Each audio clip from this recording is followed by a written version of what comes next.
Thank you all for joining us today, and thank you to those of you who are tuning in at home for an important update. A lot of important details on the path forward in Colorado, where we are today, additional information that we have worked with the hospitals to release that is important for the general public, also for our planning. I've also had great conversations in the last couple days with our neighboring states. Just over the last few days, talked to a number of governors, because for containment to work well, we need to work closely with our neighbors to really have a regional plan, because people commute and travel daily between northern Colorado and Wyoming and eastern Colorado and Kansas or Nebraska, southern Colorado and New Mexico. There's just, and of course in western Colorado, Utah, there's just so much back and forth. And so it's really important that we work together. I'm also glad to report that while the dates and the exact policies might differ on the details, our neighboring states are really stepping up and handling this crisis in a similar manner to Colorado. I'm confident that cross-border traffic and the daily interactions between Colorado and our neighbors is a good one. I also discussed the opportunity to share ventilators if needed because of the different peak times in different states. I had that conversation specifically with a couple of governors.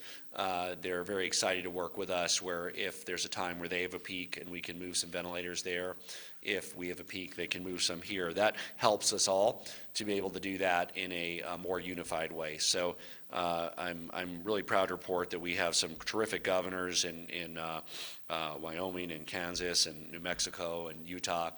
And they really all add a lot to this, and look forward to expanding those relationships in the days and weeks to come. I also want to walk you through some new data that we have that gives you a sense of what things look like when we start to lift restrictions. Coloradans have done thus far a good job staying at home. We really need to keep it up. Stay at home except when absolutely necessary. That's one of the most important tools we have that can flatten this curve and allow us to get back to some sense of normalcy sooner rather than later. But we also know that we're in this for the long haul. The virus isn't going to disappear or go away anytime soon. We need a way of life that is sustainable. That means sustainable psychologically and economically and socially. We know that staying at home isn't. It's a horrific thing for the economic devastation that can cause. It's a horrific thing psychologically. We're social animals. We love to be with our friends and family. It's really hard for kids not to be able to go over to grandparents' house and for people not to be able to visit with their neighbors. So we know that's not sustainable. We need to keep it up now. But we also need to create a way that we can live, and live first and foremost, paramount. We don't want to forfeit our lives. We want to live, but live in a way that's psychologically, economically, and socially sustainable throughout summer until the virus is addressed through a vaccine or a cure. And I think we all know this, but it's important to state it again, that as we reopen our state, things are going to work differently than they did before, and that we need to really implement and enshrine some of these social distancing measures in the way we live, the way we do business, the way we work, the way we play for a matter of months, really until there's a vaccine or effective clinical therapy, or if neither of those occur, someday herd immunity, which only happens after a significant percentage of the population is infected. But the science and data will really provide the information we need to adapt our policies. And I do say adapt because there's no state, no country that's going to get everything right. Policies will have to look at real data and be modified over time based on what's actually happening to really build upon what works and change what isn't working. Because until we have immunity or a cure, our actions are designed to really achieve the following. And these are the principles that we operate by and our guiding light. One is sustainability. That means social distancing needs to be in a place where it's economically, psychologically, socially sustainable, that we can do it for a period of months.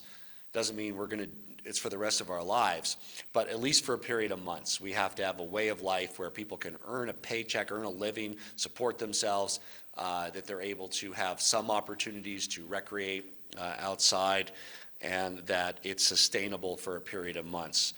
Number two, ensure our ability to care for the sick, and that means both COVID and non-COVID patients without sacrificing quality. That means we'll have, after we have these additional beds, the medical surge that's in place that we'll give an update on, our confidence increases that we would not have to sacrifice quality for COVID or non-COVID patients as those increase. Third, we need to really show more success and increase efforts to prevent infection in people who are at high risk for severe symptoms. And that means additional steps beyond the steps for the general population, for older Coloradans, for Coloradans with pre-existing conditions, for facilities like nursing homes that are likely to have different measures than the measures that are for the rest of the population. And finally, reduce social, emotional, and economic disruptions. Our goal is the maximum amount of economic productivity with the minimum amount of physical proximity for transfer of the virus. Update on where we are with cases, 8,253. We have 1,624 hospitalized. We have a lot of new data today about releases from hospitals, who's still in and who's not. Very important, especially over time. We unfortunately have 348 deaths, and we mourn along with the families, the loved ones of those who've tragically lost their life in this pandemic. I want to talk about some new data that we are providing to the public that also is useful to us in decision making, and that's really in two main areas: facility level outbreaks and hospital discharge data. On Monday, we talked about how we're adding racial data on reporting. We're also going to be reporting this new information starting now. First, on facility level outbreaks, we will have a weekly report from the Colorado Department of Public Health with information about COVID outbreaks in long-term care facilities, nursing homes, correctional facilities, and other facilities. There'll be an initial report that will be later today. And this is a change that's really aimed at increasing transparency, better protection for the public, and providing more insight into the extent of site-based coronavirus outbreaks. A confirmed outbreak means, and we're using a working definition of 2 or more confirmed cases in a facility that's a non-household group, that's a facility during a 14-day period. So it's defining it in that sense, hopefully before it becomes an outbreak that affects dozens or hundreds of folks. But some facilities are small, some are large. There's a lot of kinds of facilities we're including in that. It's in healthcare, it's everything from long-term care facilities to assisted living, to independent living, to nursing facilities. Then on the correctional side, it's everything from state prisons, city and county jails, detention, work release facilities. And then there's other settings that include factories, congregate settings, and other types of facilities that bring people together in the community, as well as independent living facilities for seniors that don't necessarily have a healthcare component, but are themselves facilities. So we're trying to cast a broad net in providing greater transparency and reporting data. Also very important, discharge data. We finally have that here. This is from a majority of hospitals, over 90% of hospitals, so it's not like a lot of data we report every last person isn't in. But what it does give us a sense of is who's being discharged, and especially over time, we can see the different effective treatments. So we see people admitted, and then we can see them either discharged, and we'll know when they're discharged, 2 days, 10 days, 12 days. We'll also know, of course, if they don't make it, and that's already been reported, but that'll be able to be tracked back to hospitalization, and then hospitalization can either lead with successful release or with death. So that will be a very useful way of looking at it, especially over time, and as we plan around the capacity of hospitals, and some of those non-COVID patients start coming back and filling up beds. There has been a decline in non-COVID patients. Now, part of that is delaying elective procedures, and we know some of you are anxious to reschedule those. We know that you will be able to do so soon. But there's also some of you that might be fearful about seeking out hospital care you need, and I want to reiterate this. If you have symptoms like pain in the chest or dizziness that you would have called 911 or gone to the hospital 2 or 3 months ago, that should still be the way you operate today. We don't want people who are dying of heart attacks or strokes just because they're worried about going to a hospital. Hospitals are safe. There's always risks associated with any hospitalization, but those risks are smaller than if you don't seek the medical attention you need for a heart attack or stroke or other urgent medical condition. So please, if you're suffering from a medical condition or incident that you would have called 911 and gone to the hospital 2 months ago, you really should handle that the same way today.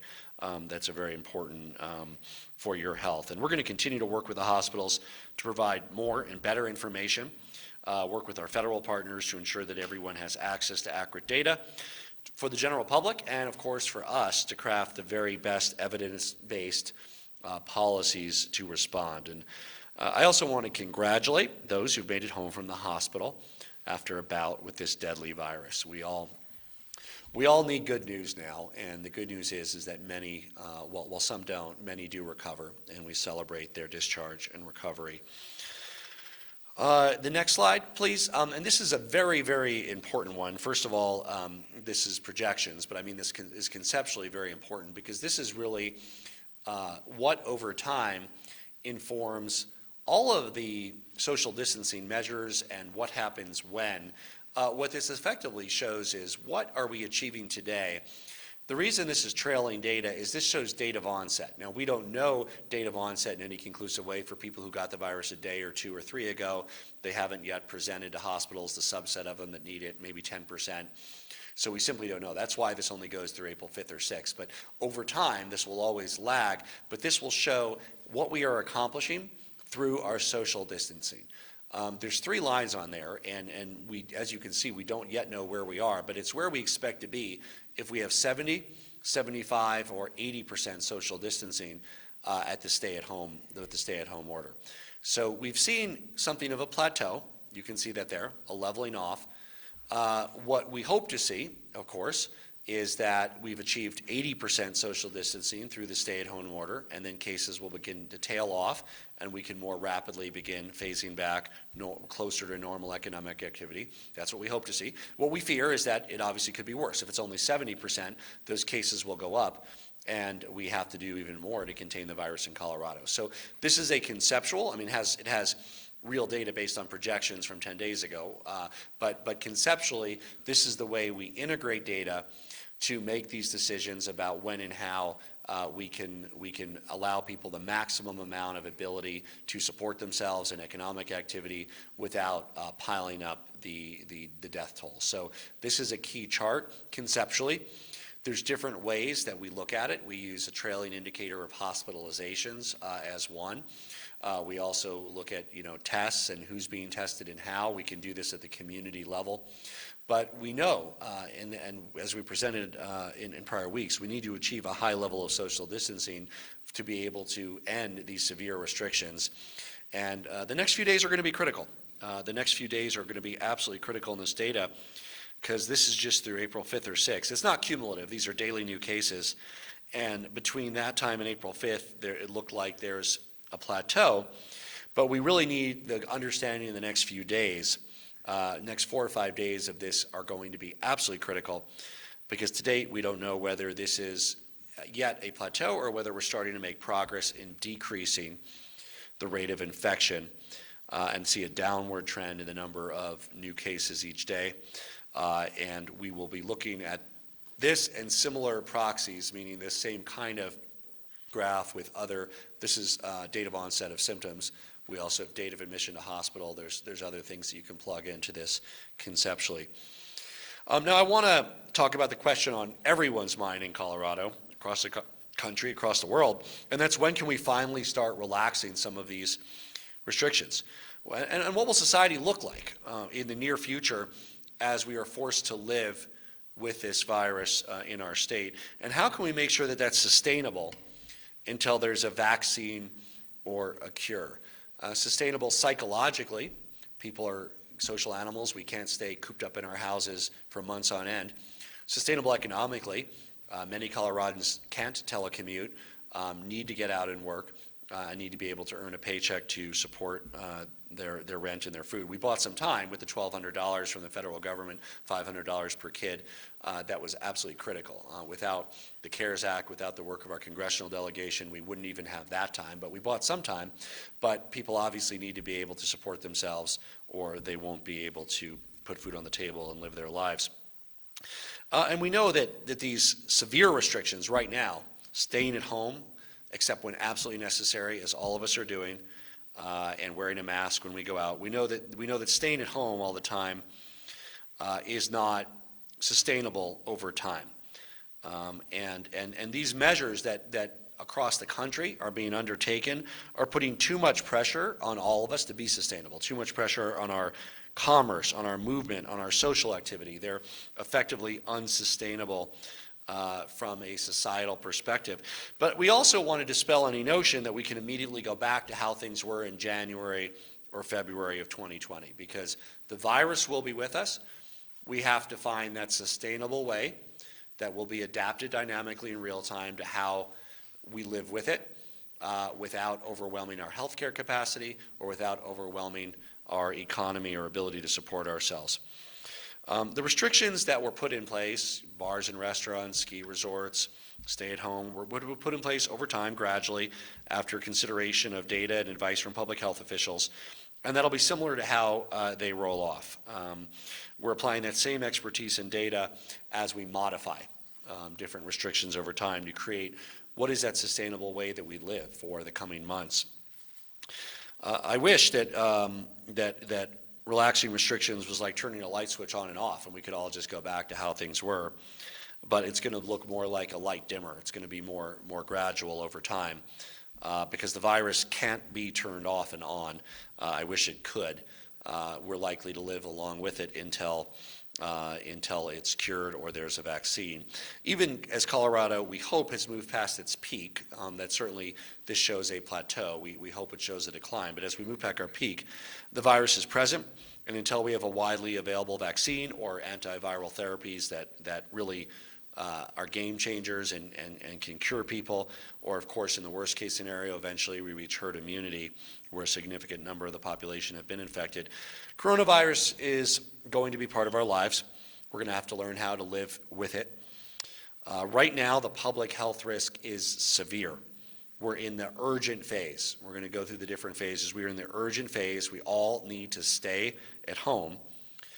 But as the risk decreases through staying at home and also expanding healthcare capacity to make sure that people who have COVID or other conditions have a bed that they need for the optimal care, we of course expect that we will have a level of economic activity and social interaction that can be sustained for a period of months as long as the virus is with us. So we go from urgent phase where we are now, slowing the spread of the virus, buying the time, we're using that time, we'll give an update, we're building additional capacity. That means everything from personal protection equipment to beds to ventilators to personnel, all of that. Gearing up the testing, and we also plan to continue to work with everyone to get those cost-benefit parameters in place for which are the most important areas that we need to loosen up psychologically, economically, to sustain this for a period of months so that we can get through it without greater loss of life. Stabilization phase is where we expect to be for a while. This is the social distancing measures that bring down the rate of infection and hospitalizations.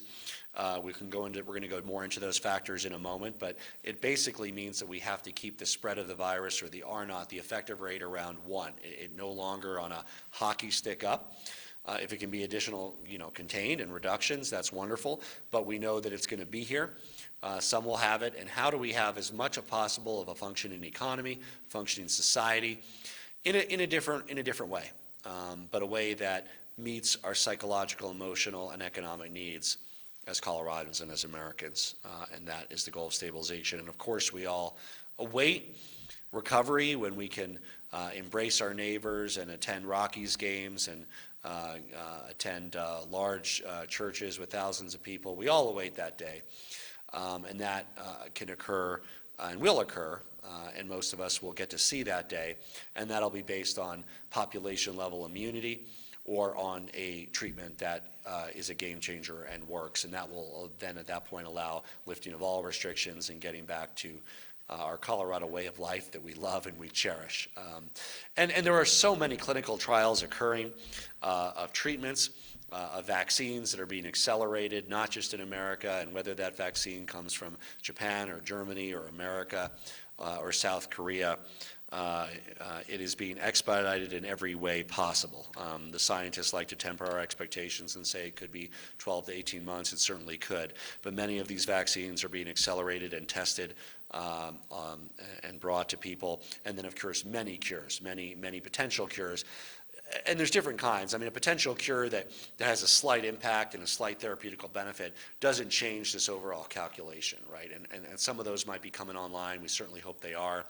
But what you really need to change this and get to recovery sooner is more of a definitive cure, right? In the way that penicillin cures strep throat, right?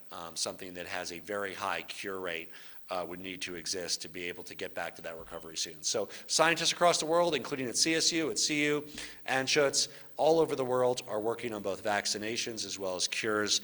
And the sooner that occurs, the sooner we can get back to recovery. But in the meantime, we'll be in the stabilization phase. So I want to give you additional transparency and input into kind of our decision-making process about these parameters.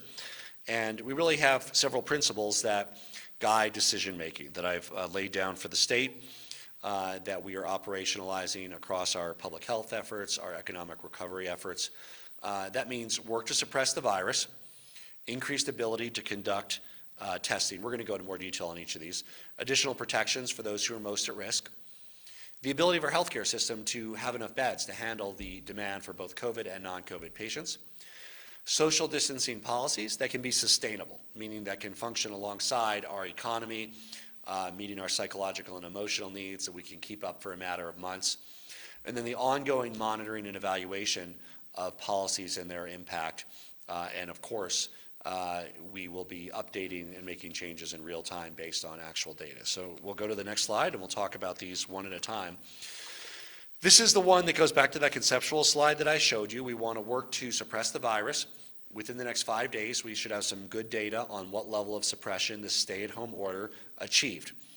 We hope that it's a decline in the virus, but at this point, we're already seeing a plateau. But it needs to be a decline. We hope it's a decline, and we will have the data and science to guide us on what level of social distancing we need going forward to effectively manage that spread. So if we're at 80%, how long do we be at 80% before you go down to 70?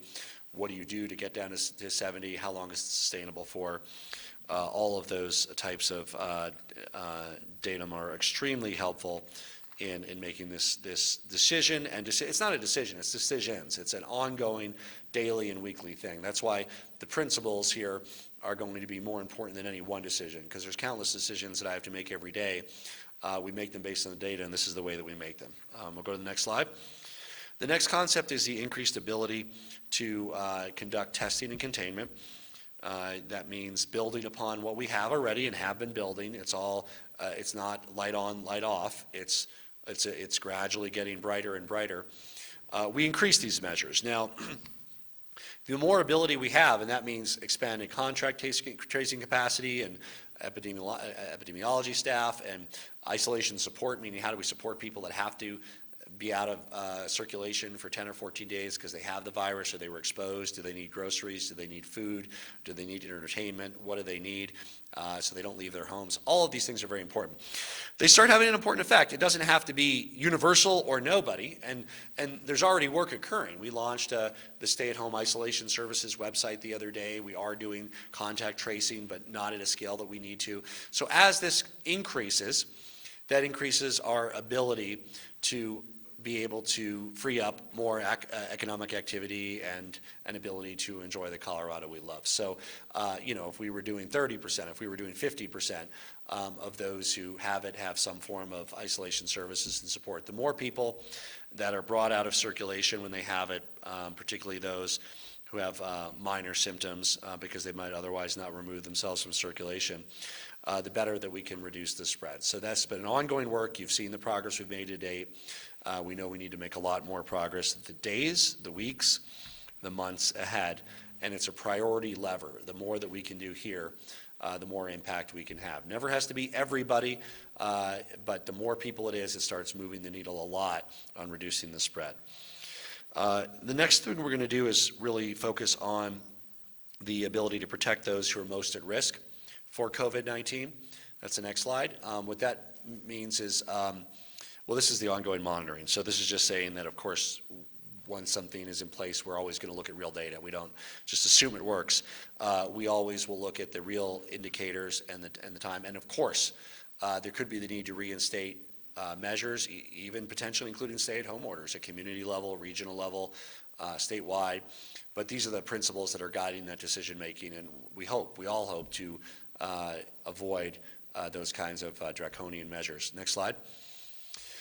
So part of what needs to be in place, and again is increasingly being put in place, is protecting those who are most at risk for COVID-19. That means additional steps around nursing homes and congregate care facilities. We have some good safety parameters in place, but there is a problem with compliance, and so we need to step up monitoring, compliance, and support, as well as look at additional measures that we can take.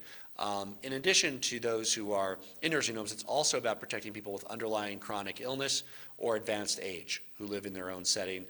Could be folks in their 70s, 80s, and 90s, or folks that have respiratory conditions or other conditions. And so there's likely to be different guidance, different steps around those who have a much higher fatality rate from the virus than for others as we continue to act to protect them. And of course, an action plan to respond to outbreaks as they occur earlier rather than later, identifying outbreaks earlier and acting to mitigate them earlier. Next step. This is also underway. This is the ability of the healthcare system to handle the demand, COVID and non-COVID. I was up at the ranch in Loveland yesterday, 600 beds, Denver Convention Center, 600 beds. There's space for more, but initially having those beds along with additional ones, I think 50 or so in the Western Slope, and smaller facilities, 80 beds in Westminster, some in Pueblo. This is really important because we hope that we never have to use this space, but we need to make sure that it's there to be able to have the confidence to be able to allow for more economic activity, to end restrictions sooner rather than later, and to be able to even know whether the data will support these, because we don't want to be taking any action that could lead in a short-term basis to the overwhelming of our hospitals. The hospitals themselves have also increased their capacity significantly. We want to thank them, and we have the additional units available for COVID patients that are ready to be stepped down and go to a hospital-like environment where they can be monitored 24/7, given oxygen, and hopefully discharged. And that would free up the ICU bed for somebody else who needs it. Next slide. Really what we are as a society, and society means, you and your cities, you and your counties, it means Colorado, it means America, really also is the same questions being asked by people around the world, is how can we have sustainable social distancing policies that are effective and allow for economic growth and sustainability, psychological, spiritual, emotional, sustaining ourselves during this period of months, right? 2 months, 3 months, 10 months, however long it is till there's a cure or vaccine. But it needs to be sustainable. And how do we do that? The answers might be a little different in different cultures. They might be different in cultures that value getting together differently, that have different values. But what are the economic and social costs of keeping restrictions in place versus the economic and social benefits when that's lifted? On reopening, non-critical businesses, of course, need to be able to support physical distancing measures that are very, very important, because that really empowers their ability to even be open. That means things like wearing masks. It means things like physical distancing. Some of the steps that you've seen at grocery stores, at least I hope you've seen at grocery stores, and grocery stores have to do, the spacing in the lines, staggering shifts, all of that across larger portions of our economy. In many ways, some of these critical businesses have helped determine what is working, what doesn't work, and what works. And we learn from that, and it won't look too different as the other parts of the economy come back online in terms of having some of those same protective measures that the best practices, the good ones, the ones that are doing it well on the critical side have done. It also means things are likely to be the norm that include increasing telecommuting to the extent that we can, and staggering work shifts to have half the number of workers there for 2 shifts or 3 shifts instead of 1. So these things are likely to be the norm. because they're more economically sustainable, but they achieve this goal of social distancing in a way that can help prevent us from having to get to a scenario where there has to be some kind of stay-at-home or more extreme step that's taken. I also want to give a shout out to our state workers. We're at about 80% of our state workforce telecommuting. Leading by example, because we're a critical sector. Government services are critical, just as other, energy and ag and other areas are. But we've been able to achieve, and that means we could have 100% going to work if we wanted to, of the state government. But we don't, because we care about the safety of our state workers, and we are able to deliver state services with about 80% telecommuting, working from home. And keep in mind that by the nature of what some of our brave state workers do, there's no way to work from home. If you are a prison guard or you're clearing snow on Highway 70 and work for CDOT, there's no way that we can figure out how you can do that from home, and we thank you. And for the state workers that are taking on additional figuring out how to do this work from home, thank you. So I want to thank all of our state workers for stepping up. We all wish we had a magic wand that we could wave to get us back to how life was, how we took it for granted last year in January and February of this year. We don't have that magic wand. We do have science, and science will get us there. I'm an optimist. I always try to figure out how the glass is half full. I think that this kind of event will help generate enthusiasm in a whole new generation of scientists. I mean, just kids that are growing up that see the real life and death importance of work, not just in biological sciences here, but across the board for the progress of humanity, for the security of humanity, the importance of really folks dedicating their careers to the sciences is so incredibly important. And what we know that what we do have, while we don't have a magic wand and we do have science, we also have a talented group of people at the state, at the CDC, across the world, that are using the tools we have, as imperfect and limited as they are, to prevent catastrophic death and to get back to as much normalcy as we can, as soon as we can. And I know that we're all, disappointed, as am I, that we're not able to simply go back to how things were a few months ago and how we took life for granted.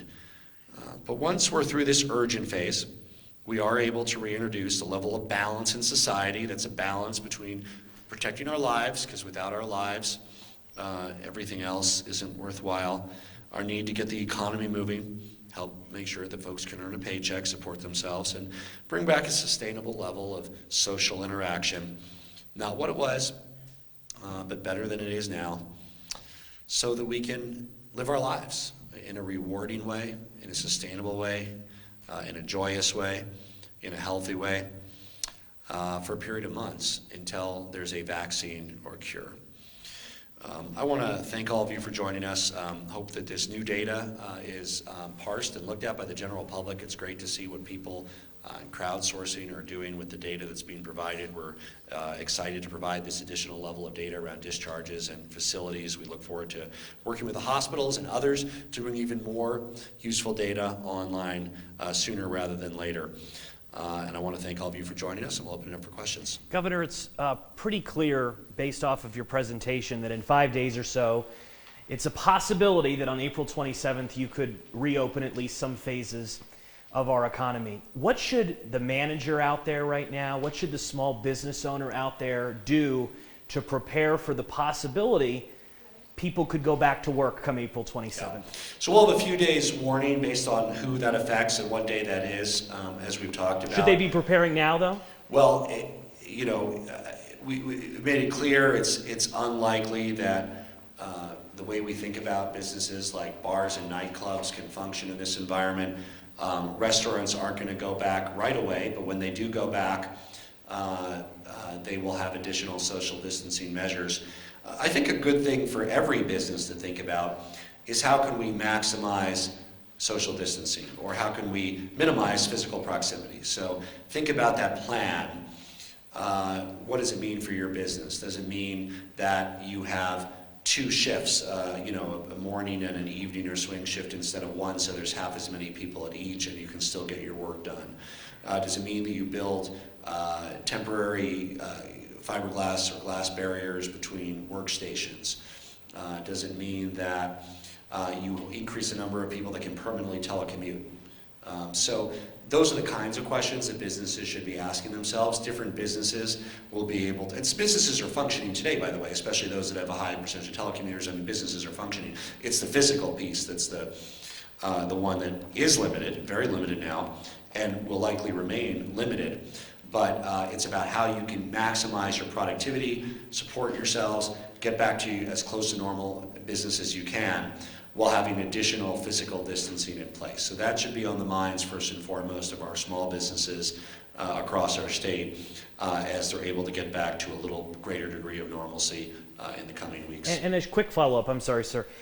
Phase 2, whenever we enter Phase 2, still has a ban on large public gatherings. Are you prepared as a sports fan to tell the Colorado Rockies no fans in Coors Field? Are you prepared as a Broncos fan to tell the Broncos you can't play football at Mile High in the fall? Well, the leagues have been acting very responsibly. I know that at least Major League Baseball, which I follow very closely, is still batting around a number of different ideas, including playing at empty stadiums at spring training locations in Arizona and Florida, or at some other areas where they would be televised. So they're taking all this very seriously. I hope, as a baseball fan, that we have a baseball season this year. I don't think it's going to look like any other baseball season that we've seen before. You think we could have fans inside Coors Field this year? Well, Major League Baseball, that's not the direction that they've indicated that they're taking. They haven't decided formally yet, but I think what they're looking at are playing to empty stadiums, possibly at spring training facilities. They haven't approached us about anything else. But look, it's not just professional baseball. We all care about, what sports will look like for youth over summer. And I think that there's a way that can occur, but it's not going to be the same way. I mean, you're not going to be able to have in any context, bleachers full of fans. You'll have to be very careful about how that's done. We know how important sports are to all of our lives.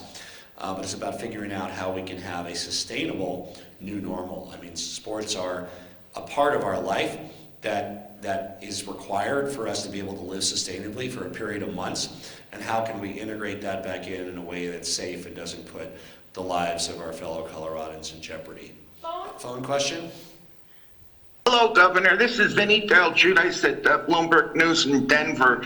Two questions. First, regarding the Western governors. Now, are you in contact with California's governor about joining the regional group they're putting together further west, or are you looking at forming a governors group in the Rocky Mountain states, Montana, Wyoming, etc.? Now, as far as Colorado, the beef industry, do you have an update on the JBS meatpacking plant in Greeley and the Cargill plant in Fort Morgan, a number of COVID cases, cleanups, fatalities, etc.? Thank you, sir. The priority for our state in terms of working with other states and governors has been our neighboring states, because that's where people commute back and forth every day, whether it's Fort Collins to Cheyenne, or both sides of the Kansas border, or on the New Mexico border, whether you're in Durango or Trinidad. That's where we have people going back and forth every day. So in terms of a regional approach, because even if we were somehow make great progress here, that would be jeopardized if similar progress wasn't being made across the border in other states that have a great high degree of interaction with ours. So I had good conversations with the governors of our neighboring states. I'm confident that we all have approaches that are consistent with one another. It doesn't mean they're going to be identical, because the trajectory of coronavirus in those states is going to be slightly different in each state. But we are working together very well. While we've convened through the National Governors Association, including a call this morning that had 40-some governors on it, the focus of our one-on-one conversations around sharing ventilators, around our borders, around potentials for contamination are most relevant with our neighboring states. We also, with regard to JBS, they are still under a public health order from Weld County. And Weld County is continuing the conversation with them about how they can safely reopen. I believe that what they chose to do is close down for a period of 14 days. There could be ways that we could get them back sooner. I think we're already into that 14-day period, by the way. But that would include making sure that people are tested and released back to work. But we have to make sure that that would work with the way that they operate. But the goal is to secure our national food supply chain, make sure that JBS is able to open as quickly as they can. There's additional conversations for Morgan, Cargill. They've taken additional steps to prevent spread at the workplace. They've had working closely with public health officials, both in the state as well as in the county, and they remain open for business. Next question from the room. Yeah. Yes, from our morning anchor, Alan Janae. He's having trouble getting responses from the Department of Labor. Wanted me to ask you, gig workers are having trouble getting unemployment filed. One worker told us there's not even a working path on the website yet where she can file. Can you tell us how much longer will it take to get that going? And is there anything you can explain about why it's taking so long? We're happy to have a press availability with the head of our Department of Labor and Employment, Joe Barella. He's done several press availabilities with me, also on telephone and television and radio. So we are really working for Colorado to be a leader in making all of this available through our statewide portal as quickly as possible. And that includes everything from the unemployment side to the extensions to the small businesses and support services to the Office of Economic Development and International Trade. So we'll be happy to have Joe Barella give you the update on the timing, but my direction has been bring it online as quickly as possible to make this available for Coloradans who need it. And quick follow-up, if you don't mind, there's supposed to be an additional $600 in help for the unemployed for as long as 4 months. Will that be automatic, or does it have to be applied for separately? And if it takes longer to start benefits to gig workers, will that 4-month time frame be shortened? So that's the CARES Act, which was the federal legislation, the bipartisan legislation that was passed that includes the $600 step up in unemployment insurance. All the guidance from the federal government has not been completed on that yet, but that would be another good question for Joe Barella to talk about the timing of the extra $600 with regard to the unemployment insurance that was part of the CARES Act. Some of that guidance is still being written by the federal government. Governor, The telephone next. Okay, no telephone. Governor, if the stay-at-home order right now is working, are you worried about, by lifting it, that more people are going to die, more people are going to be in the hospitals? I know you said that's kind of an eventuality that's going to happen anyways, but even more that are happening now. I mean, if this drops and cases spike again, isn't that a huge problem? Well, unfortunately, more people will be in hospitals, more people will die in every state of the country, in every country of the world. There might be a few countries that can eliminate the virus from their borders. Taiwan, perhaps New Zealand. They're assisted by being islands, by not bordering other places. They can have quarantines of individuals who visit. It's possible. Doesn't mean they're going to succeed, but that's New Zealand's goal, that's Taiwan's goal.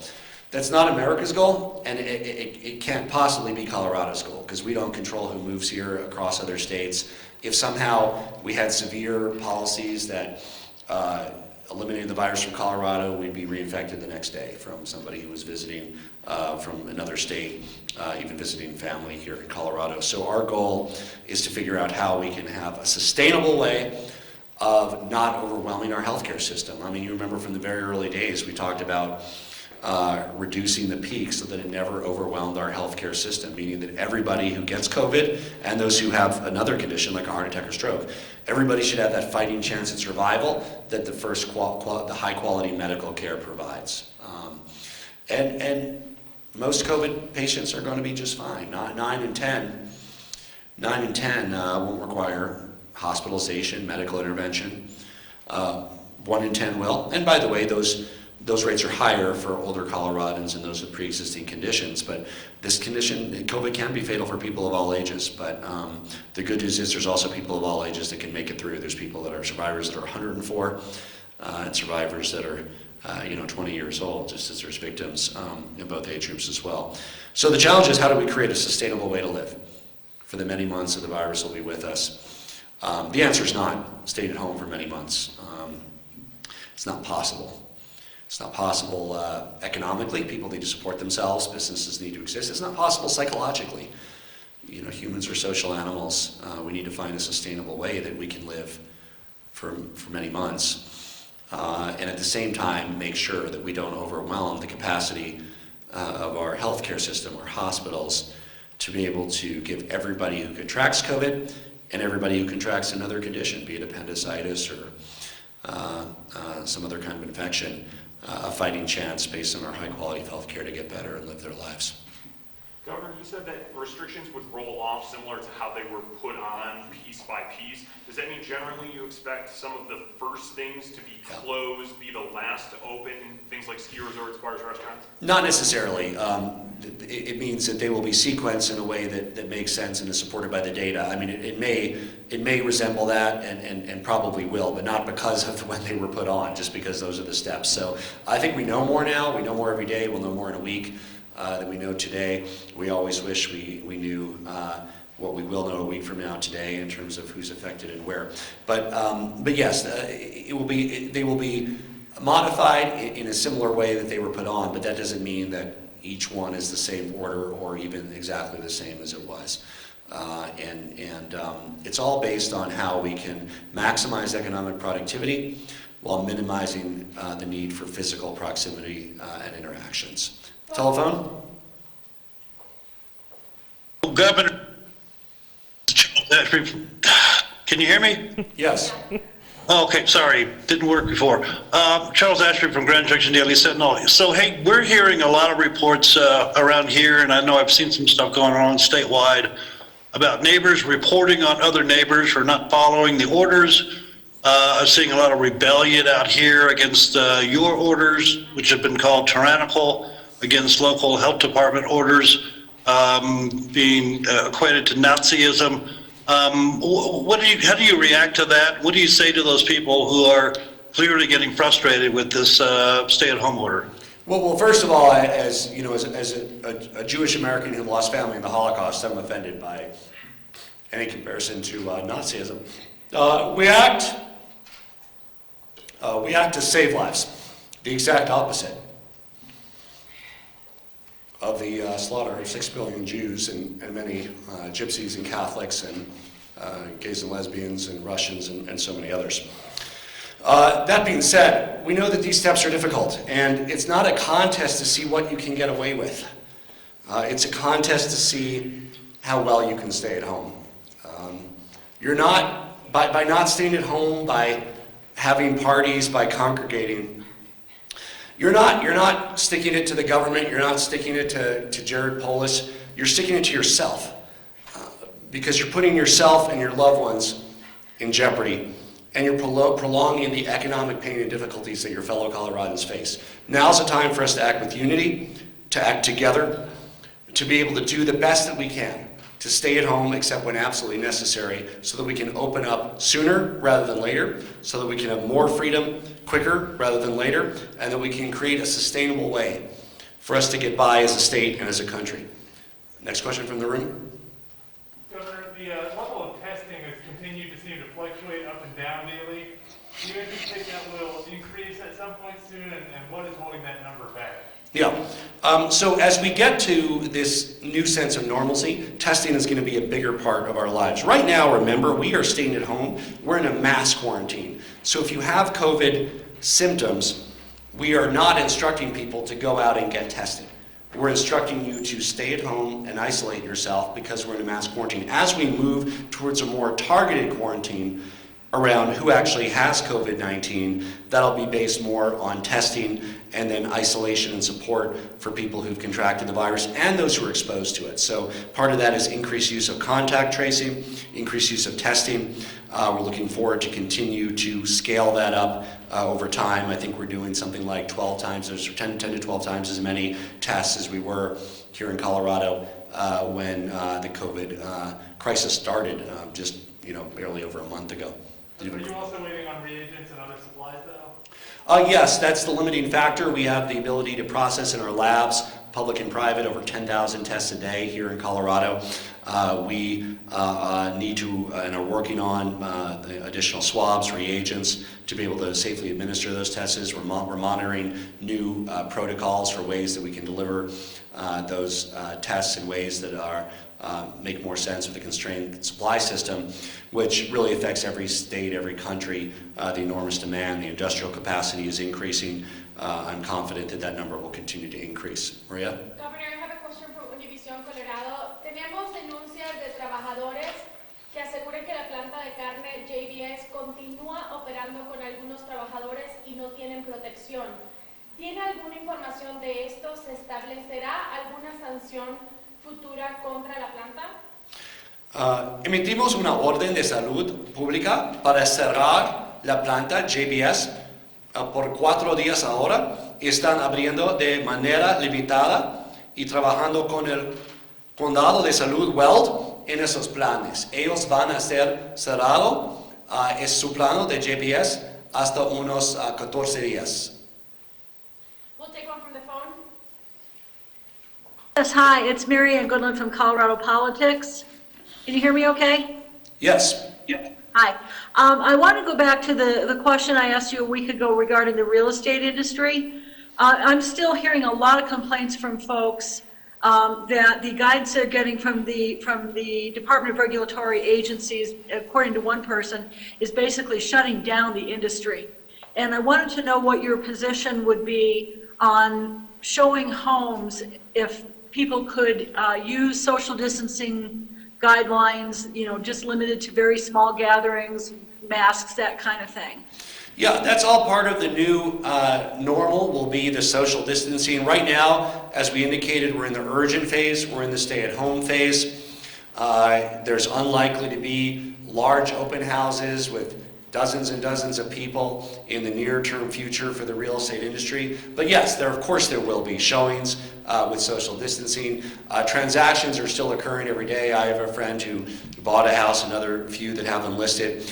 People are doing virtual tours. They're lining up for when they're ready to go. People are even making offers. And of course, inspections are occurring. But as soon as possible, making sure that people can do those site visits and visit homes that they're interested in is absolutely critical towards not just getting our economy going again, but towards that sustainable way of life we talk about. Buying and selling homes is a normal, sustainable part of life in Colorado, just as going to a local park is, just as going to be able to go to your job is, which most Coloradans can't do now. So as we look towards entering that more sustainable area of managing this in a way that balances the need for economic sustenance, for psychological sustenance, for emotional sustenance, with the need for health and safety.